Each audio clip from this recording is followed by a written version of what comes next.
Récemment, une nouvelle stratégie de sécurité nationale a été annoncée aux États-Unis.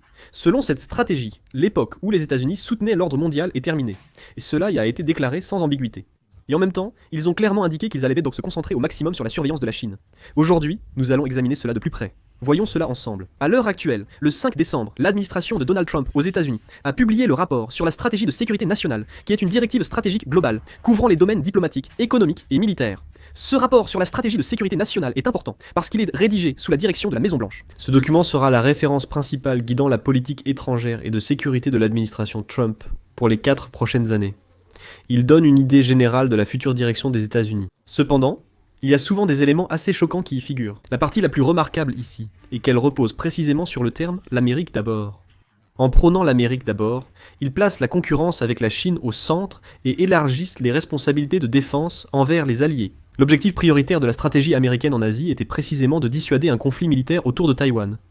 Concernant la situation tendue à Taïwan, il est clairement indiqué que la tâche la plus importante pour les États-Unis est de maintenir leur supériorité militaire afin de prévenir un conflit à Taïwan. Ils ont réaffirmé leur volonté de défendre Taïwan, donnant la priorité à la dissuasion de la Chine. Le rapport cite 19 fois la Chine, toujours pour souligner la nécessité de la contenir. Il faut noter qu'il ne s'agit pas d'utiliser toutes les ressources américaines pour dissuader un conflit à Taïwan. Il est écrit que la Corée et le Japon doivent élargir leur part de responsabilité pour dissuader un conflit à Taïwan. Il est précisé qu'il faut encourager la Corée et le Japon à augmenter leur budget de défense, en se concentrant sur les capacités nécessaires pour contenir la Chine et protéger la première chaîne d'îles. Il est aussi dit qu'ils doivent contribuer bien plus à la défense collective. La défense collective implique que si un membre d'une alliance est attaqué, tous réagissent ensemble, comme le fait l'OTAN. Mais puisque de telles choses sont écrites, si une invasion de Taïwan devait se produire, les États-Unis exerceraient-ils une pression directe sur la Corée du Sud pour qu'elle intervienne militairement? La probabilité a augmenté, et la première chaîne d'îles devient importante. En fait, avant la publication de ce rapport sur la stratégie de sécurité nationale, il y avait des rumeurs selon lesquelles les États-Unis pourraient se replier jusqu'à la deuxième chaîne d'îles, comme ils l'avaient fait auparavant avec la ligne d'Acheson. Mais ce débat a été complètement clos. Les États-Unis concentrent leurs moyens pour sécuriser la défense maritime entre le sud de Kyushu, le Japon, Okinawa, Taïwan et les Philippines. Un autre point essentiel a aussi été abordé. Et si un adversaire potentiel imposait un système de péage sur l'une des routes maritimes commerciales les plus importantes du monde? Ou pire encore, fermer cette voie maritime à sa guise? Cela va-t-il continuer? C'est possible et opportun. J'ai écrit cela en pensant à la mer de Chine méridionale, où une coopération rapide avec tous les pays, dont le Japon, était nécessaire et mentionnée. Et en même temps, il proclame l'Amérique d'abord. Qu'en est-il dans ce rapport? Les États-Unis ne portent plus seuls l'ordre mondial. Ils sont désormais entourés de nombreux alliés riches et développés. Il est écrit que ces pays doivent assumer la responsabilité première de leur propre région et contribuer beaucoup plus à la défense commune. Ils ont mis en avant la diplomatie économique fondée sur les droits de douane réciproques, principe clé et outil de l'administration Trump pour l'Amérique d'abord, et officialiser leur influence croissante en Amérique latine. Fait intéressant, il est également à noter que la Corée du Nord n'a pas été mentionnée une seule fois dans ce rapport. Dans le rapport sur la stratégie de sécurité nationale de la première administration de Donald Trump, la Corée du Nord avait été mentionnée 17 fois au total.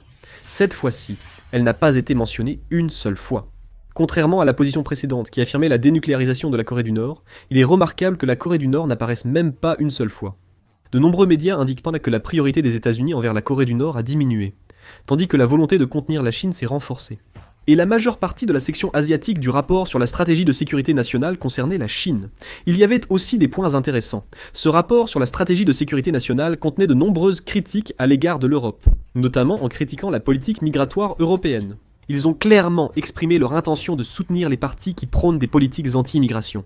Jetons un œil au contenu du rapport. Il était indiqué que, à cause de la politique migratoire de l'Europe, celle-ci changeait au point de devenir méconnaissable, et que cette politique migratoire portait atteinte à l'identité nationale des pays européens. Les États-Unis ont affirmé soutenir les partis patriotiques européens, partageant leurs valeurs pour éviter que les non-européens deviennent majoritaires dans certains pays de l'OTAN. Ce rapport sur la stratégie de sécurité nationale consacre surtout une section intitulée « Renforcer la grandeur de l'Europe à critiquer les pays européens », selon un reportage du New York Times. Même sans citer de parti, le rapport sur la stratégie de sécurité nationale semble viser de nouveaux partis européens de droite forte comme le parti réformiste britannique ou Alternative pour l'Allemagne. Le député Brand Benifei, président de la commission Europe-États-Unis, a qualifié le rapport d'extrême, choquant et inacceptable, et a aussi critiqué les États-Unis. Les États-Unis ont aussi entamé un retrait progressif d'Europe. Peu après ce rapport sur la stratégie de sécurité nationale, les États-Unis ont demandé à l'Europe d'assumer la plupart des capacités de défense conventionnelles de l'OTAN d'ici 2027. Selon un reportage de Reuters, citant des sources incluant des responsables du gouvernement américain, le département de la défense des États-Unis a transmis cette directive lors d'une réunion avec une délégation européenne à Washington District de Columbia. Le département de la défense des États-Unis a averti que si l'Europe ne respecte pas l'échéance de 2027, les États-Unis pourraient se retirer de certains mécanismes de coordination de la défense de l'OTAN, tels que la planification militaire et l'ajustement des forces. En réalité, cela revient à dire que les États-Unis informent l'Europe qu'elle doit désormais prendre en charge sa propre défense. Même si l'Europe se réarme, ce n'est pas un jeu, et il faudra encore du temps avant que ce soit terminé.